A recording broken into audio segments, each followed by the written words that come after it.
Kui inimene tuleb RMK lõkke kohta või üldse RMK puhkealale, siis kõige esimeseks reegliks oleks see, et kõik, mis sa jaksad metsa tuua, jaksad sa ka metsast ära viia.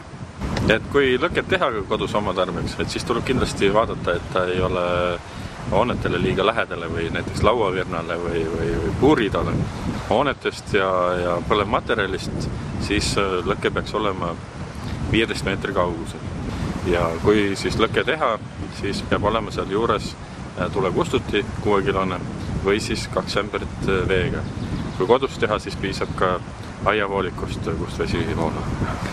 Üle 3 meetrist lõket teha ei tohi. Kui tahame jaanitult teha, siis tuleb kohalikus päästekeskuses kooskõlastada. Sealt antakse siis juhised, millised tulekustutusvahendid ja kus kohas siis nii suurt lõket teha või.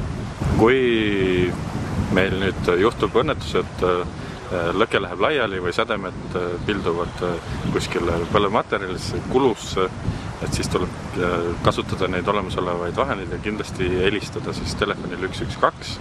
Päästemasinad tulevad ja kontrollivad selle põlenguala üle, võib-olla on vaja üle kasta see pinnas, et seal kuskil samblike või kanardiku sees see tuli edasi ei löödis.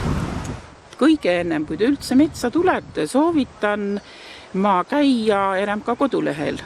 Seal on kõige paremini öeldud, millal, kus on kõige paremad ujumiskohad, kus on kõige paremad kalakohad ja kus on kõige paremad marjakohad, kui sügisel tulete.